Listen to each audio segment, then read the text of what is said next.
ചൂട് ചായയുടെ കൂടെ കഴിക്കാൻ നല്ലൊരു 4 മണി പലഹാരം. നല്ല ചൂടുള്ള പാനിലോട്ട് 1 ടേബിൾ സ്പൂൺ നെയ്യ് ഒഴിച്ച് പഴുത്ത ഒരു നേന്ത്രപ്പഴം ഇതുപോലെ മുറിച്ച് പീസായി ഇട്ട് കൊടുത്തതിന് ശേഷം നല്ലതുപോലെ മൂപ്പിച്ചെടുക്കണം. ഇതിലോട്ട് 1.5 ടേബിൾ സ്പൂൺ പഞ്ചസാരയും ഏലക്കയും പൊടിച്ചതും 2 ടേബിൾ സ്പൂൺ തേങ്ങ ചിരകിയത് കൂടി ഇട്ട് കൊടുത്ത് ഒന്ന് മിക്സ് ചെയ്തെടുത്തതിന് ശേഷം ഫ്ലെയിം ഓഫ് ചെയ്ത് ഒരു പാത്രത്തിലോട്ട് മാറ്റാം. ഇനി ഇതിൻ്റെ ബാറ്റർ തയ്യാറാക്കി എടുക്കുന്നതിനായിട്ട് 3 ടേബിൾ സ്പൂൺ മൈദ, ആവശ്യത്തിനുള്ള ഉപ്പും കുറച്ച് വെള്ളം ഒഴിച്ച് ഏകദേശം കണ്ടോ ഈ ഒരു പാകത്തിൽ നമ്മൾ മാവ് റെഡിയാക്കി എടുക്കണം.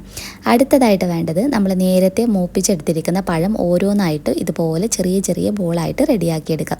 ഇഷ്ടമുള്ള ഷേപ്പിൽ തയ്യാറാക്കി എടുക്കാവുന്നതാണ്. ഇനി നല്ല ചൂടുള്ള എണ്ണയിലോട്ടേക്ക് ഓരോ പഴത്തിൻ്റെ ബോളും മൈദയിൽ മുക്കിയതിന് ശേഷം ഇതുപോലെ ഇട്ട് കൊടുക്കണം. ലോ ടു മീഡിയം ഫ്ലെയിമിലിട്ടിട്ട് വേണം നമ്മളിത് ഫ്രൈ ചെയ്തെടുക്കാൻ. വളരെ പെട്ടെന്ന് തന്നെ ഇത് കുക്കായി കിട്ടും.